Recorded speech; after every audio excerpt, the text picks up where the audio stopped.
Hello, everyone, and welcome to the launch of KW MAPS Group Coaching Program Level Up Building a Buyer Business Within a Business with a MAPS coach, Jen Davis. There are three things I want to tell you before we start the program. First is logging into your client portal. In your welcome email, you received a link to set up your client portal account. The client portal link will be included in your GoToWebinar reminder emails.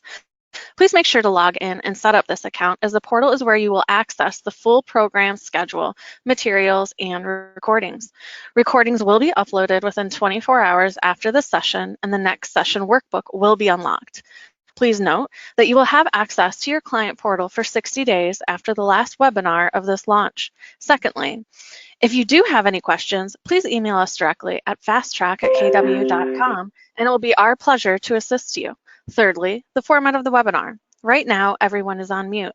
We do value group participation, so we ask that if you have any questions, please type them into the questions box. This can be found in the webinar taskbar on your screen. Please type your questions into the question box, and we'll go over them near the end of the call. As a reminder, any questions can be directed to fasttrack@kw.com. That's fasttrack@kw.com. Please note that these emails are answered between 8 a.m. and 5 p.m. Central Standard Time, Monday through Friday. That's all for me. Jen, take it away. Thank you so much.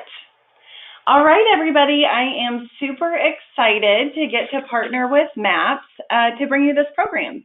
Each week, we will be focusing on one level of your path to mastery and building a massive buyer business, including your team, building a team within a team.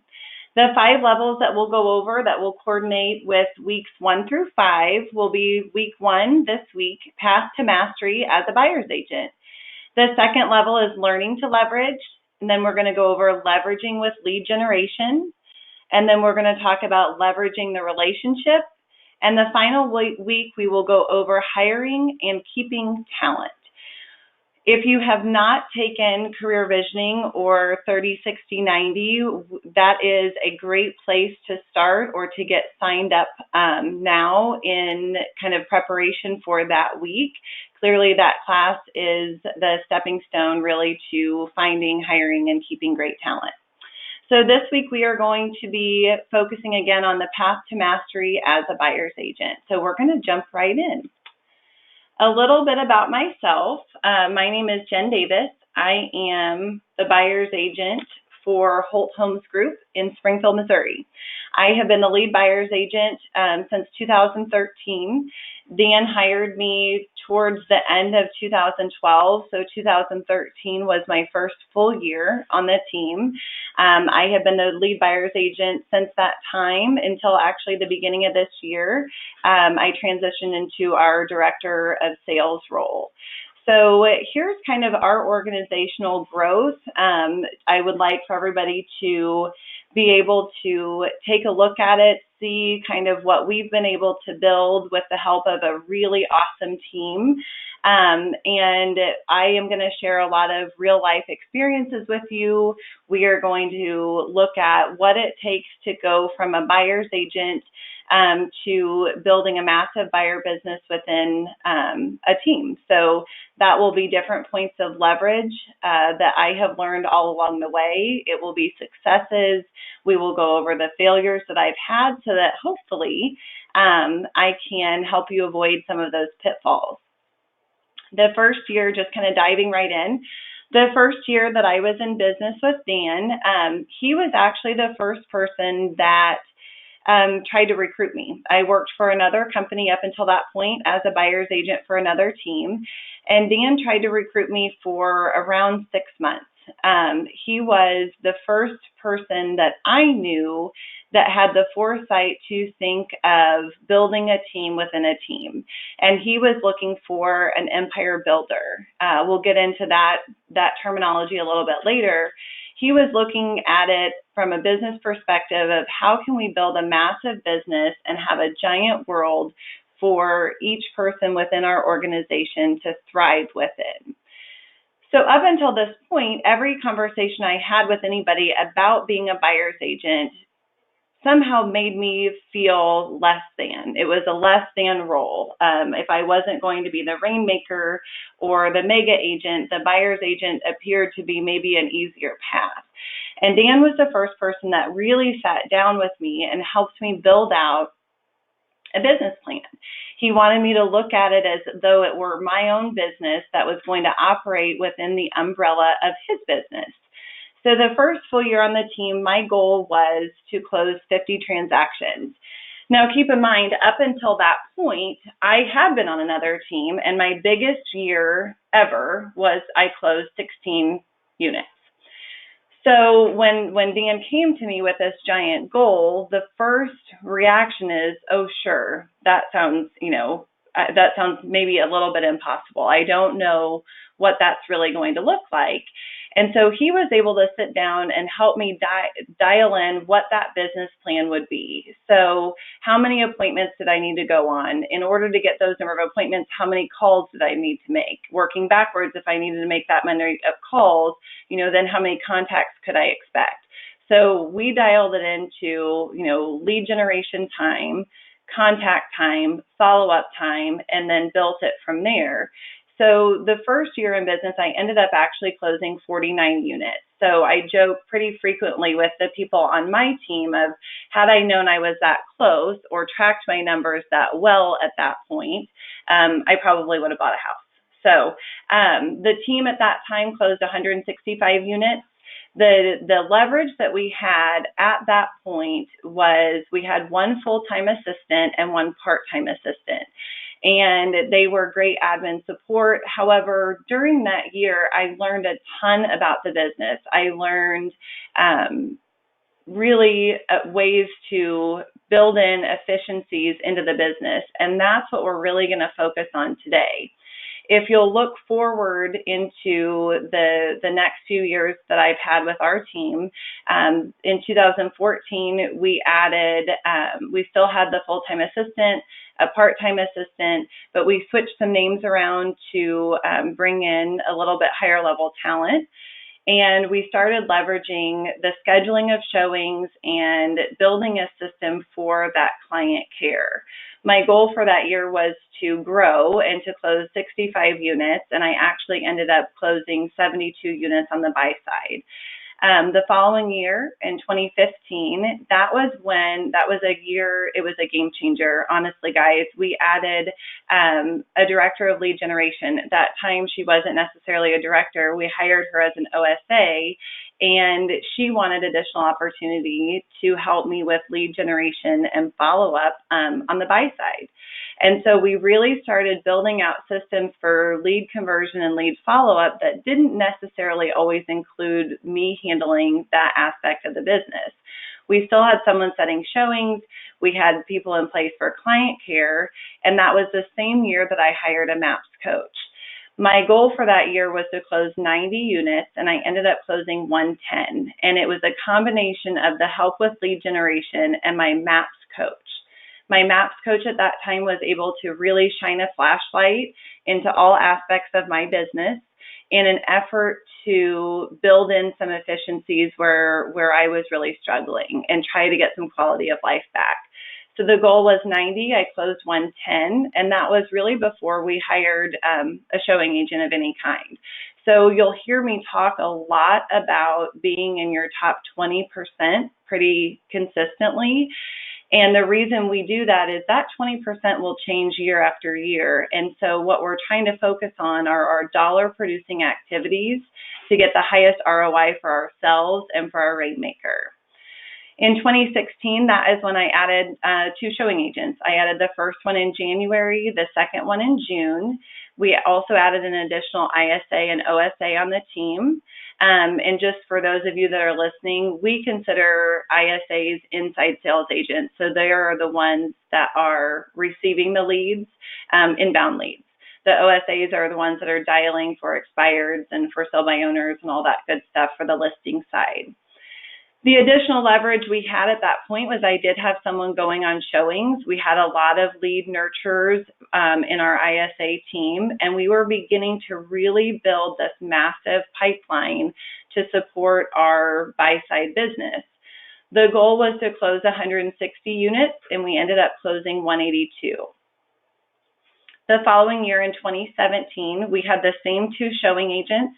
I added an executive assistant. She's actually in the room. Her name's Jessica, and she has helped organize so much of this program. I'm so thankful for her. But so by adding Jess, we were able to start leveraging those client communications and relationships. We were building in additional systems and models to make sure that our showing agents were set up for success. The goal that year was to close 200 units, and we ended up closing 223. This past year in 2018, we added nights and weekends, ISA, and additional OSA support, and I really got out of production. It was the first year that I took a step back, very rarely doing any type of showings, and the goal was to really hit the same number that we had hit the year before, just without me in the field. And so the goal was 225, and we actually hit 220 closed units on the buy side. So that was still just myself and the 2 showing agents. However, I was, for the first time, truly just training, leading, and motivating. So I tell you that about myself just so you can kind of understand my thought process on leverage and the layers of leverage. So we're going to go ahead and dive into this first week, which is mastering becoming a buyer's agent. So when we talk about the path to mastery as a buyer's agent, what we're really talking about is your personal productivity. Also, guys, I forgot to mention there is a workbook that goes along with this program, so make sure you download it. If you have any questions, I know that at the top of the program they gave you some email addresses. My contact information is also included in all of the coaching program info, so you're welcome to send me an email if there are any questions around that. Awesome, so we're going to dive right in. So when we talk about personal productivity, what we're going to talk about first is mastering your plan and setting your goals. So your goals have to fit within the umbrella of the team. So what you need to do is make sure that you're beginning with the end in mind. What is the percentage of your business that's going to be, as far as the team business, that's going to be buy side versus list side, and then setting your goals within that. Your goals should match what your rainmaker has set for the rest of the team. And so that's a really great conversation to have. So if we're setting our goals, what we always want to do is begin with the end in mind. If we can take a very, very big goal and then chunk it down to more tangible goals that are daily and weekly. So I like to joke about the establishing your accountability system we'll get to here in just a little bit, but we'll give you some examples of how you track those individual goals or those small goals to get to the big end goal. You also need to establish what your business plan is, and we talked about it has to fit within your mega agents plan. And then you've got to look and say, okay, what are the systems and models that are going to support that plan? So if I know that I want to close 50 transactions in a year, that looks like pending 1 per week. If you have a fall through ratio, kind of establishing what does that look like. Taking some time off. You've got to plan the whole year in advance. So what are your vacation days looking like? What are the holidays looking like? How do you pace it so that you can make sure that you are ahead of goal as quickly as you can be, so that in the event that you do have fall through, which we all know is going to happen, or you want to take some time off with a sick kid or go on spring break or those types of things, that your business doesn't suffer because of it. You have to know what your mission, vision, value is, right? So what is that? What's your goal? If you know your why, or you know what you are attempting to offer to a client, why would they pick you versus someone else? It makes that conversation when you are generating the leads so much easier. So when we're talking about mastering your plan and the systems and models, some of you may be thinking, well, what does that look like? Systems and models, that's an easy term for a Keller Williams agent to throw around. It's something that we very consistently hear everyone talk about. Well, for me, it began with knowing my numbers. If I wanted to build a plan around my end goal, then I actually had to know what I needed to track. And so one of the failures at the beginning was really I just tracked pendings. I didn't track how many contacts it took to set appointments. I didn't track any of that. And so there was always a little bit of an uncertainty within my business until I hired that MAPS coach. So this is one of the sections that you're able to learn from something that maybe I didn't do early on enough. So when we talk about knowing your numbers, we need to know how many contacts are you going to make to set the number of appointments that you need to have. And then we get into conversion. And conversion is this really funny thing that I think as a buyer's agent, it's so important. It's a little different than on the listing agent side of, well, I go on this number of appointments and number of people sign up with me to list their home. On the buy side, it's, well, this person may not need to buy for 90 days or 120 days or 6 months from now. However, we're still wanting to get them to sign a buyer agreement or an agency agreement so that we are able to help them when they are ready. So tracking that conversion, also tracking the number of houses that you show per client. This will really come into play later. And these are the inefficiencies that we're going to try and help safeguard you against. How many contracts written to contracts accepted? What does that look like? For our team, it's about 95%, which in a seller's market is a very strong number, right? 95% of the offers that we write are accepted by the listing agent. And we're going to talk about why is that? Is it because we're overpaying? No, it isn't. It's because we're setting great expectations, we're developing great relationships with listing agents, and we're consistently educating our buyers on the market. And then we also want to track contract fall through. So for our team, what I can tell you is we had always established that it would be around a 10% fall through ratio. Well, the year, if you kind of look back on the first slide that we talked about, the year that we did 182 units, I was at 14% fall through. That's a lot of fall through. That's a lot of work that the showing agents were doing. And these are the systems that we're going to try and help you build so that you don't go through the pain point of going over a 10% fall through ratio. 10% is an industry standard. And when you vary from that, or when if you go too far away from that, what you've got to look at is, okay, what am I doing wrong on the front side? Am I pre-qualing people too fast? Am I not setting the right expectations? What does that look like so that we can narrow this down? We don't want to work harder. We do want to work smarter. So if you track the numbers, you can see when you have a variance so that you can make sure to correct it. And then establishing your accountability system. So for example, that first year that I was in business, I didn't have one. And Dan, the rainmaker on my team, was very trustworthy. He gave me the business. He was able to turn things over to me, and he was trying to allow me to really run the buy side. Well, the simplest form of accountability that we could come up with was I had a Post-it note system. And I know that we're a technology company and everyone here is now laughing at me, but that first year in the business, I needed to sell one house a week. So I would put a Post-it note with the number 1 on it on a picture of one of my kids. And when I got that house under contract for the week, I could pull the Post-it note off. If I didn't get one for the week, then the next week I added another Post-it note. Now, what that meant was I knew exactly where I was every step of the way. So on a Saturday, if I knew I needed to sell one more house that week, and somebody called and wanted to get in last minute and they were pre-qualified and they had signed our buyer agency agreement, I was going to shift some things around so that I could get them in and get them under contract to hit my goal. It's awareness of goal every step of the way.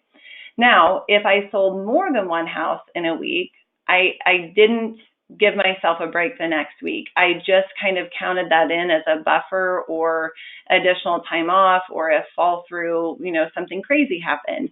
So I was really being very conservative in the accountability system. I talked a lot with my first MAPS coach about this, and basically it is establishing what those numbers are, knowing where you're at every step of the way. It's kind of like walking a dog along a path. And if you're walking along and you've got a dog on a leash and they veer a little to the right or a little to the left, it's an easy correction to bring them back on track. Now, if you take the dog off of the leash and just let it run, it's much, much harder to bring the dog back onto the path that you want to be on. It's the same way with goals and the same way with your numbers. If you're not tracking them daily and you get behind, it's very, very difficult to catch back up. And then knowing your numbers as far as building your database and building your pipeline. We want to have a massive business. We want to build a team within a team, and that takes a pipeline. And that pipeline is going to support your database, and your database is going to support your business. So understanding with the goal that you have in mind, you may not have a goal of doing 50 units. Your goal may be 30, it may be 300.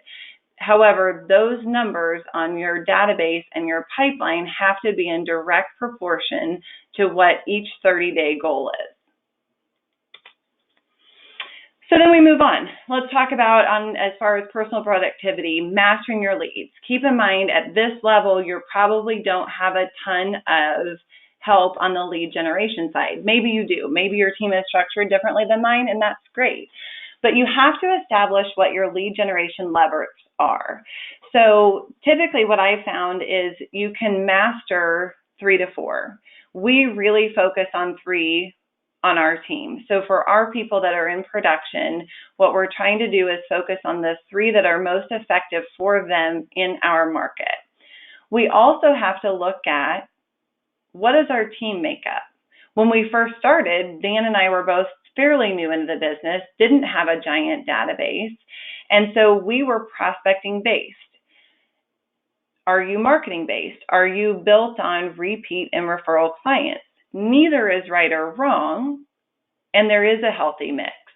So what we're trying to establish is, okay, if we're marketing based, we can be prospecting enhanced. Marketing based is we have great repeat referral business, and it's not enough to support our long-term and giant, big, scary goal. So we've got to do some prospecting to enhance that.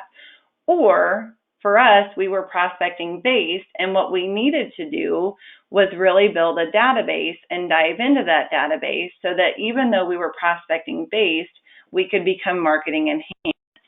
The goal being that we would be a healthy mix, and for us, that's 50-50. We're never going to give up our database and our raving fans, and at the same time, we're going to go continually look for new business in a variety of different ways.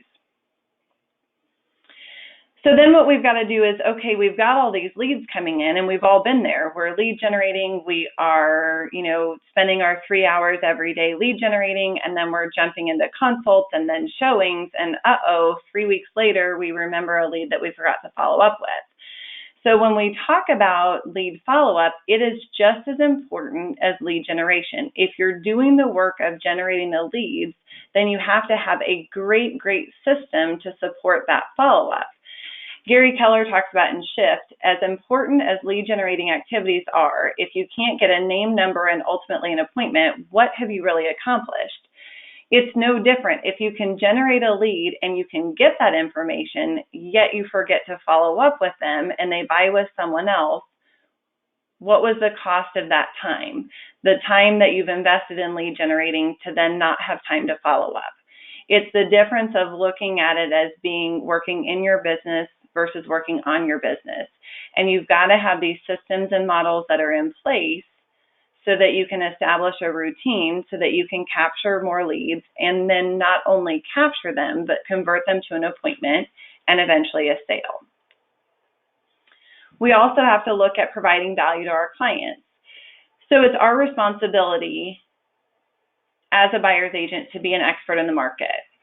And we all want to be the buyer's agent that gets invited to Thanksgiving dinner, or our kids get invited to their kids' birthday parties, and we've got this great relationship with our clients. However, that's not your value. Your value is not to be their friend. Your value is your knowledge. It's your knowledge of the market. It's your knowledge of negotiations. It's your knowledge of getting the deal closed.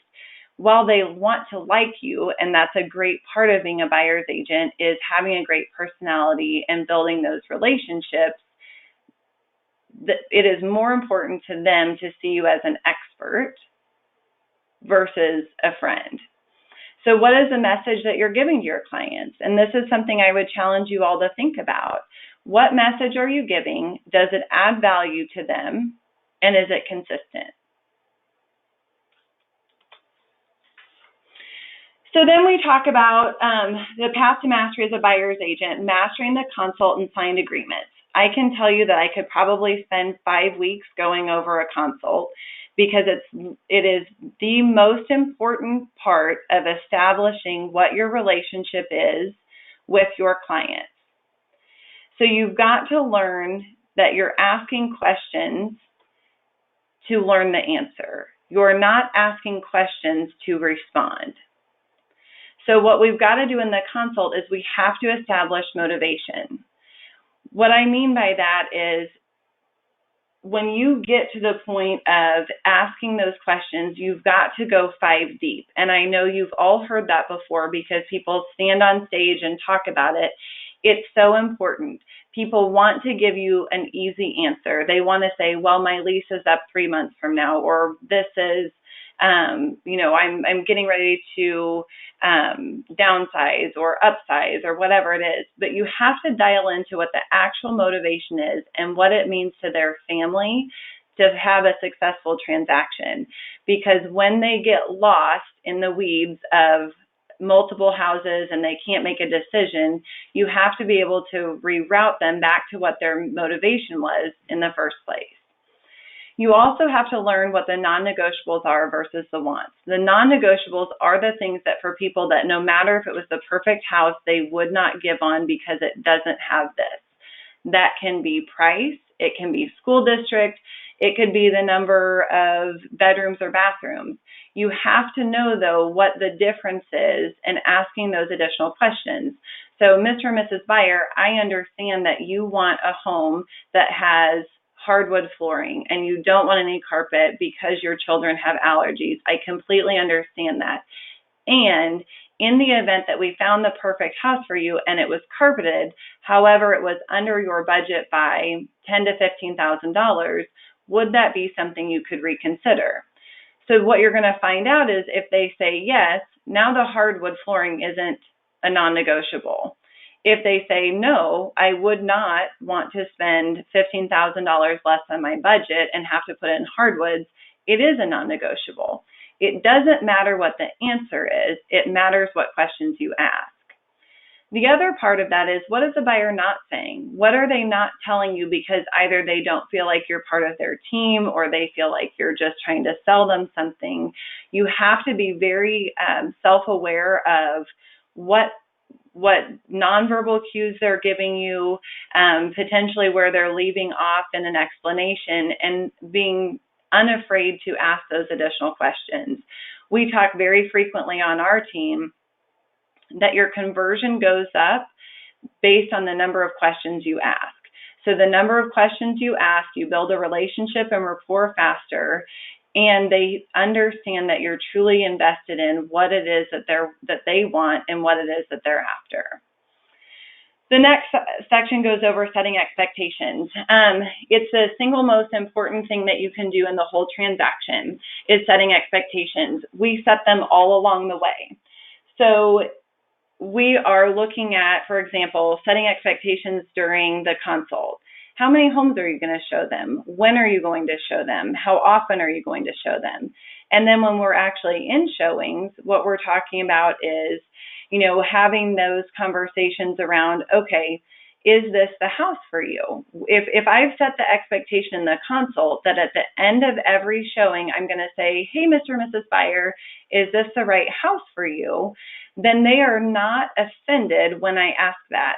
And so I even make a joke about it. It could be a house that is, disgusting, has mold on the walls, and, the carpet is all torn up. And I'm still going to make a joke at the end of it of, hey, Mr. and Mrs. Buyer, is this the right house for you? What I'm establishing is I am here to show them a house. I am also here to sell them a house. And I'm not going to be afraid to ask the questions at the end of every showing. I'm also going to set expectations in my communication.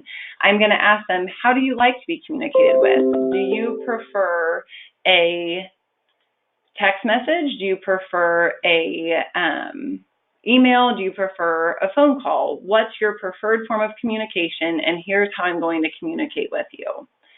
I'm going to set expectations on the market. And what I mean by that, is it a buyer's market? Is it a seller's market? If I'm setting the right expectation of, hey guys, this is a seller's market. Things are selling at a 99% of list price, and they're selling in 3 to 4 days. Then what happens is we're going to go into these showings, and I've communicated the market effectively to them. So when I'm trying to get them to write an offer on a house that I know will not be there the next day, it's not the first time that they've heard it. They don't think I'm just trying to sell them something because I've established in the consult what type of market it is. The same would go for a buyer's market. Hey guys, this is a buyer's market. What we're seeing is sellers have more room to negotiate. Homes are staying on the market a little bit longer. So what we have the opportunity to do right now is take advantage of the market. We have the opportunity to get a great deal on a house for you. I'm also setting expectations on contracts. We're going through the contract in person at the consult. We're talking about what it looks like, what it means, what the steps are to a contract. That way, when they get ready to make that offer, if we are in a multiple offer situation or we do need to move quickly and I'm going over a contract with them, it's not the first time they've heard it. It is a high stress, high emotion period of time for a buyer. And if I don't set the expectations or explain it well the first time, and they're hearing it for the first time in a high emotional state, it does not go well. They cannot retain the information and they feel very unsettled. My goal in all of this is to be the expert and to take the emotion out of it for them. So the goal is for me to make this as easy as I can for them, and the only way that I can do that is to over-communicate with them. Then we talk about negotiations, and we kind of touched on it briefly when we talked about the market. What are we able to negotiate? The price range that you're in the market that we're in, what are the expectations for where those offers are going to come in? Because if we go into a negotiation and I've not prepped them that they potentially have to pay full price, the question I'm going to get is, do you work for me or do you work for the seller, right? So what we're trying to do is establish up front what the market's doing so that we can set ourselves up for success in the negotiations. We're not trying to negotiate with our client, we're trying to represent them in the negotiations. And then getting the buyer brokerage agreement signed. We're setting expectations. What does this relationship look like? What are we going to do for you? By signing this, we can have these conversations. If you don't sign it, these are the conversations I can't have, and quite honestly, making the decision on whether or not you're willing to work together. And then setting expectations on getting the buyer pre-approved. So when we talk about getting the buyer pre-approved, if they're coming into a consult and they've yet to talk with a lender, having the conversation about why that's so important. Hey guys, I'm not really interested in, I don't care what price point you can buy in. I'm willing to help you wherever you land. And at the same time, I want to exceed your expectations. And I can't do that if I don't know what your price range is. If I show you something that is $50,000 over your budget, you're going to be very disappointed when we go to the homes that do fit within that budget. I don't want to push you where you're not comfortable. I want to make sure that this is a great experience for you during the transaction and long after. I want to make sure that we're getting you into a home that not only you're comfortable with the purchase price, you're also comfortable with what those monthly payments are. So making sure that when you're setting those expectations, you're very consistently, very clearly talking to them about, here's what happens next, here's how this works, and then reiterating it. We also talk a lot about in the consult is being intentional about the conversation in negotiations around repairs. And we'll get into that a little bit later, but introducing the subjects that you know are going to be the difficult challenges, the conversations that are going to be difficult, having those early and having those often, so that by the time you get to that section of the process of being a buyer's agent and representing a buyer, that everyone's very comfortable with it. So when we talk about this next part of mastering the showings, continuing the consult during the showings. So what does that mean to you? Well, to me, what that means is I'm consistently still asking questions. I'm saying, what do you like about this? What do you not like about this? Mr. and Mrs. Buyer, I need you to remember my home is not on the market.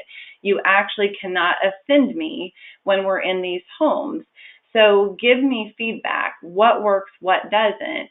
And then also having the conversation around, okay, this didn't work. I didn't understand that. I potentially missed this during the consult. Let's regroup and move on from here.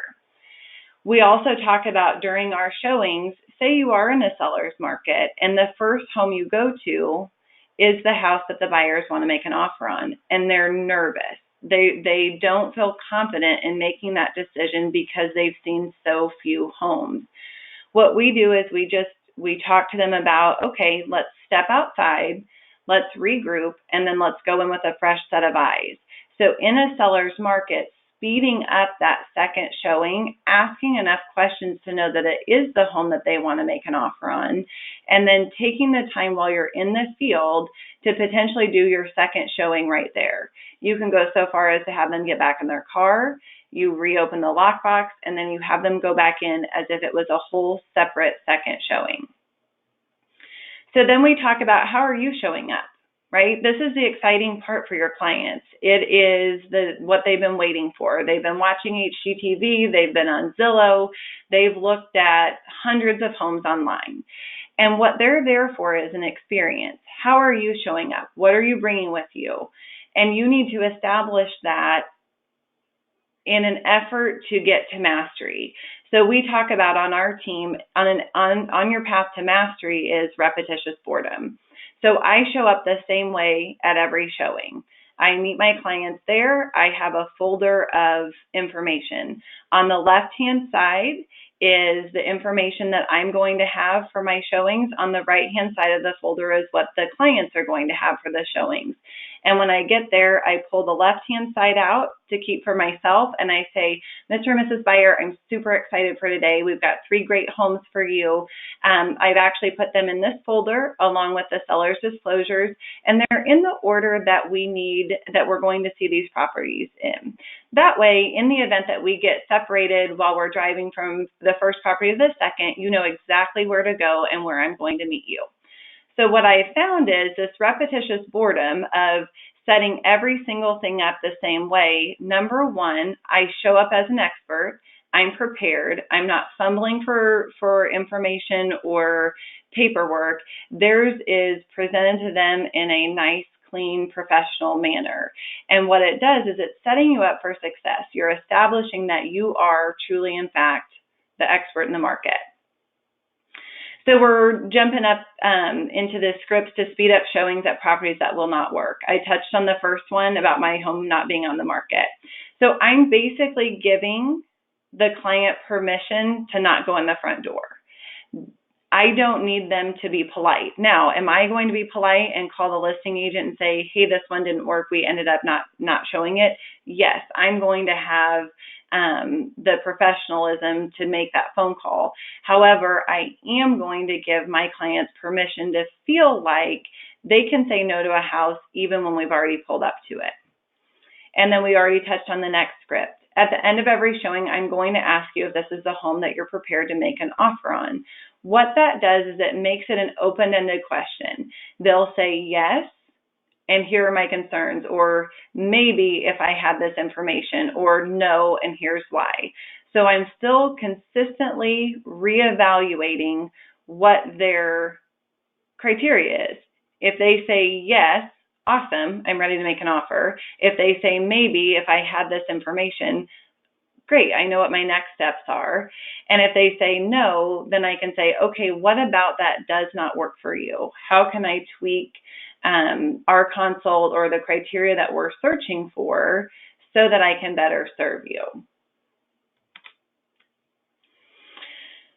So we already talked a little bit about it is exciting for buyers to look at homes. So far they've only seen them online. You have to show up with a high energy level. It doesn't mean you need to be a cheerleader. It doesn't need to be that you're trying to be their best friend.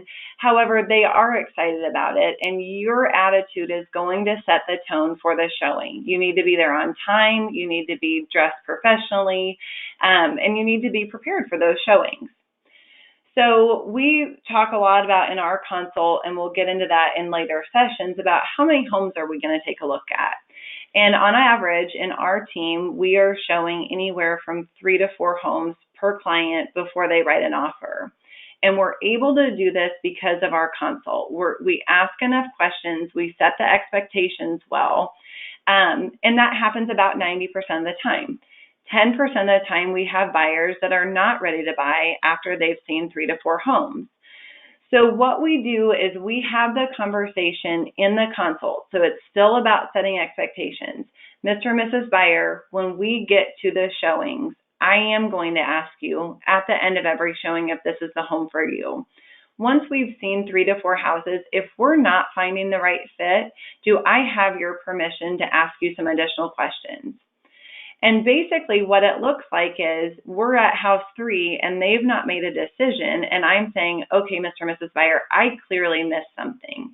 I missed something in our consult, and I am so sorry. I really don't want to, I know your time is valuable and I don't want to waste it. Can we go back through and tell me what it is about these homes that don't work for you? Because I missed something.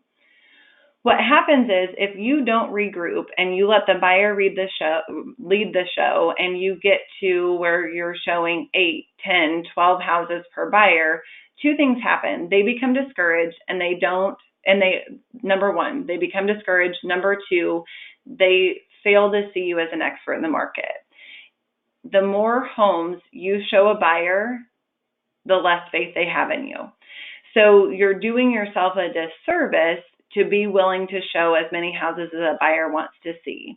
You have to make sure that that level of excitement is still high. You're continually asking questions to make sure that you can provide a high level of service. And then you need to be prepared to close them on the home that they do love. There are times, I think, where we have buyers that maybe are not the same personality as us. They are maybe not a high I like I am, and so they're not going to tell me how much they love it, and they're not going to tell me that they're ready to make an offer when I say, are you prepared to make an offer? They're a little bit more reticent. So making sure that you have enough questions and you go 5 deep at all times so you don't miss the signs that someone that potentially has a different personality as you is giving you. So you need to be very aware of your buyers, how they communicate, and how they're showing up. And then creating a sense of urgency. So as a buyer's agent, it is our job to create a sense of urgency in any market. Our time is valuable. We do know that buyers don't want to look forever. And so what we've got to be able to do is create that sense of urgency regardless of market. So in a buyer's market, when there are potentially a ton of houses, right? So we go from a seller's market to a buyer's market. This is the market I entered into. I first became an agent in 2008, and it was a terrible time to get into real estate, and I didn't know any different. So sometimes that's the benefit. So in a buyer's market where potentially you have a ton of inventory, you still should be able to ask enough questions that you can narrow down the number of homes that a buyer will take a look at. it becomes very important to understand for a buyer, is the price important to them or is the condition important to them? So if they want the HGTV move-in ready home, then what we know is condition is important to them. They're willing to pay for the house that works perfectly for them.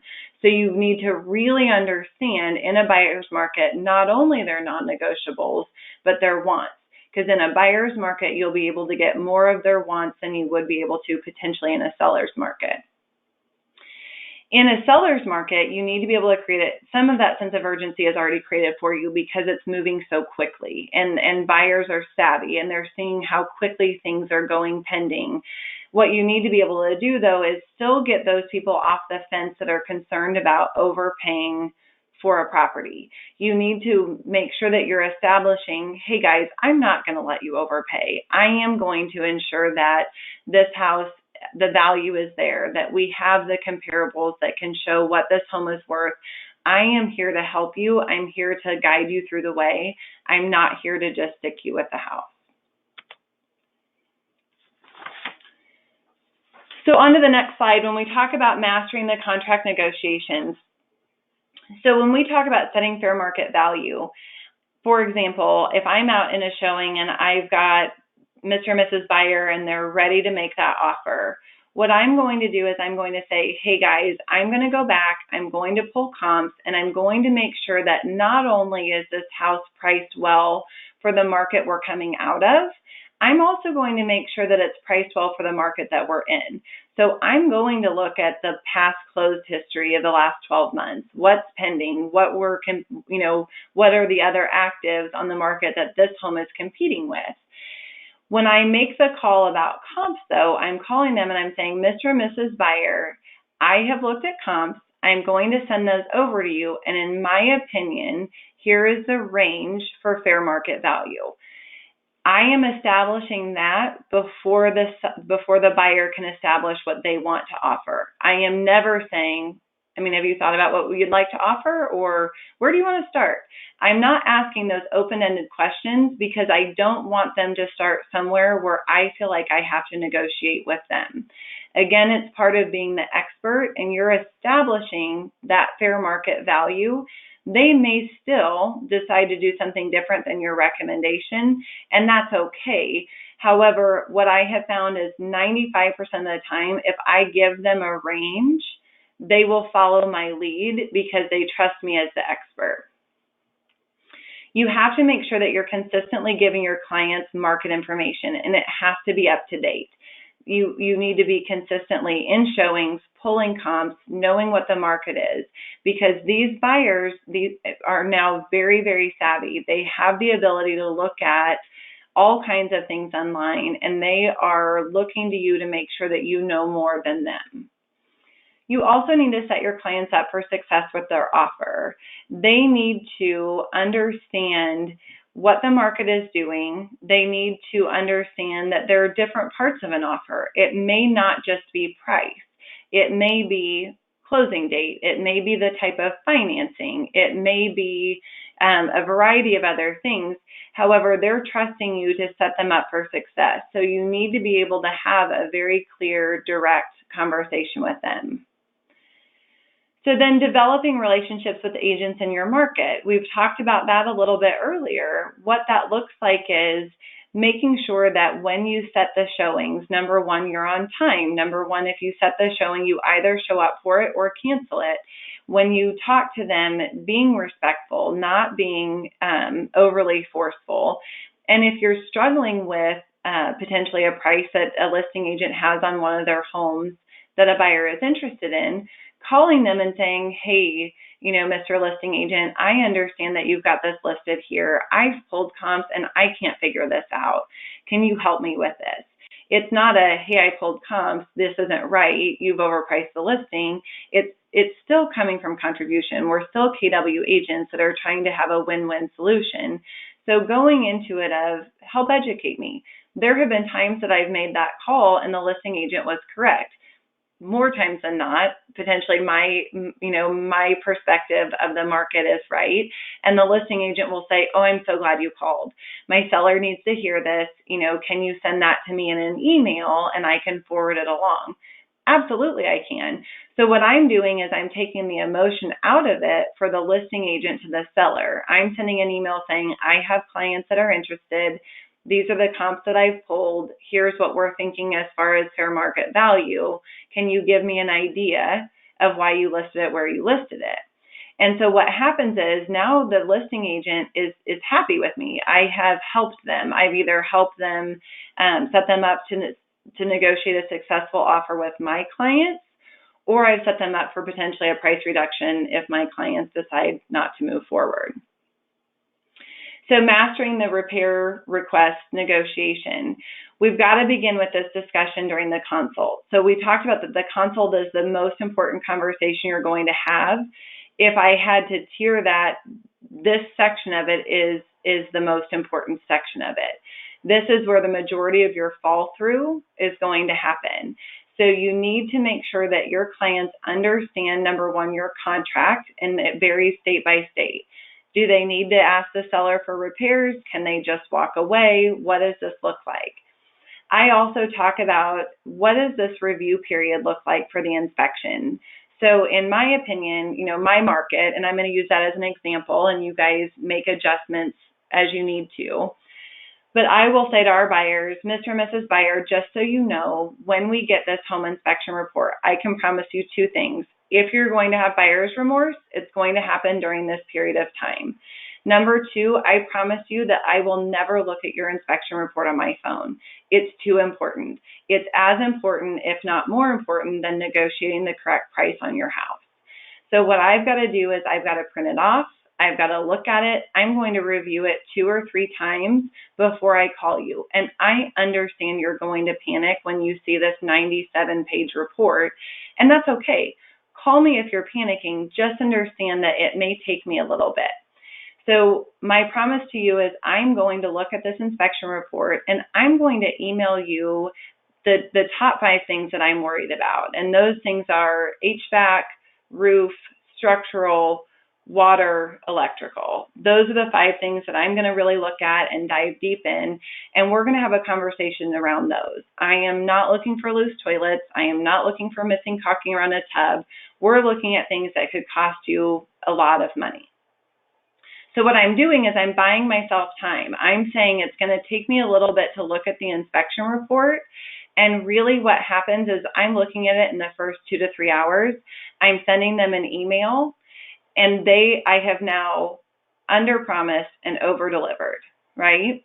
The other part of that is 90% of the time, they will see my email ahead of the inspection report, and what I've done is I've diffused emotion ahead of getting there.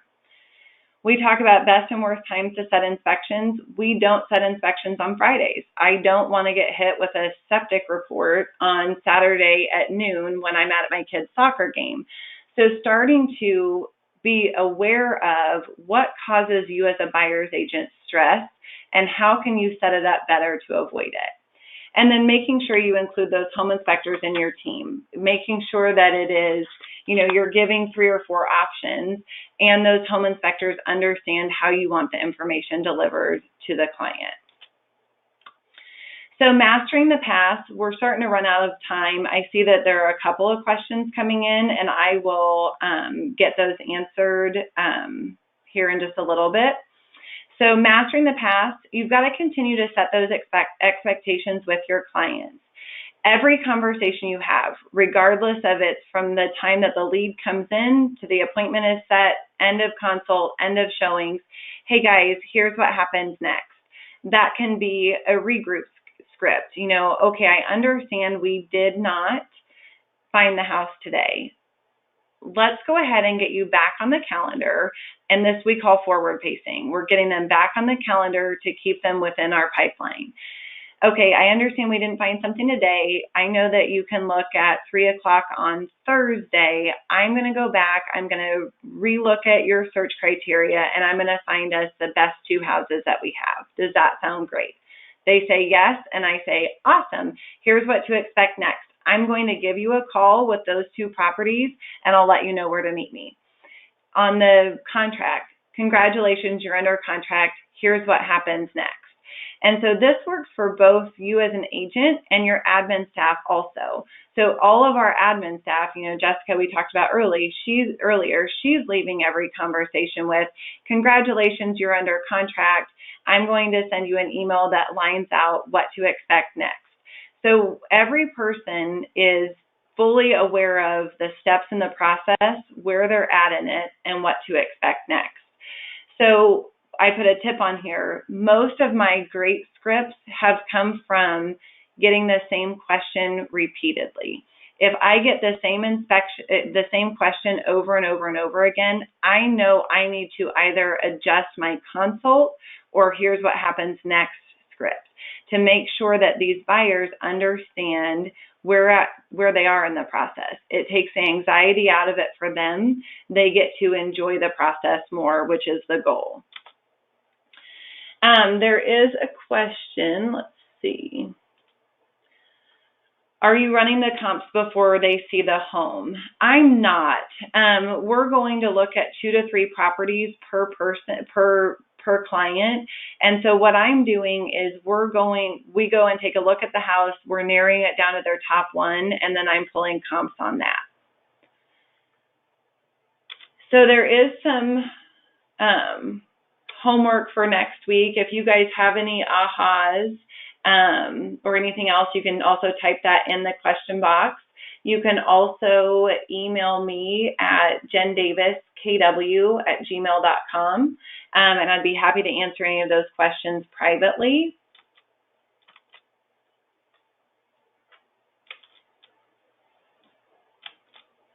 So there is some homework that is in the workbook. So you can't see it on your slide, but if you've downloaded week 1's workbook, you've got it. Start building that tracking program. Outline what your systems look like, and making sure that you're able to track all those numbers that we talked about. And then writing down your goals and working backwards to establish those actions that you must take. So looking at, okay, my goal at the end of the year is this, and here's where we're going to go, and here's how we're going to get there. And then what's your elevator pitch? If you meet a new buyer at an open house, they come in and they want to work with, and they don't have an agent, why would they choose you? Being very comfortable in what it is that you bring to the table so that someone chooses to work with you versus the next agent that they meet at an open house.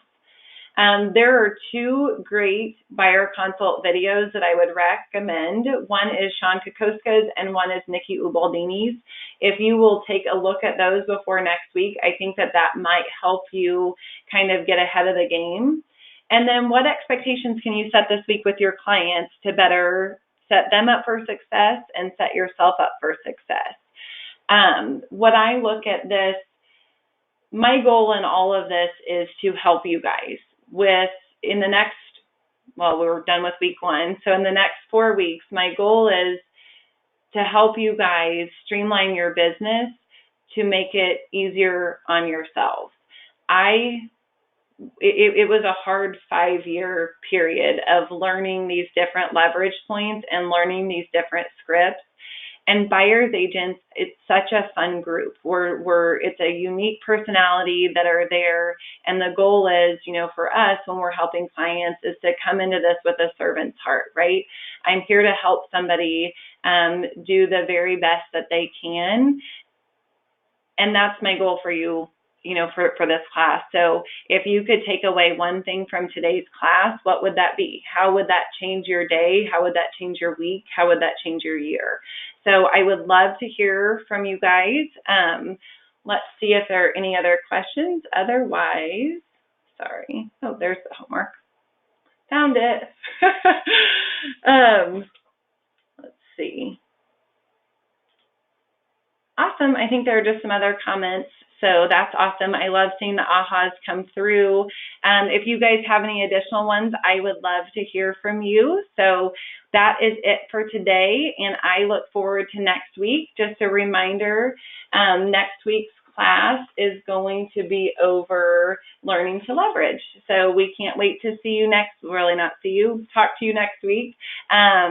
I appreciate all of you for participating, and let me know if there's anything I can do to help.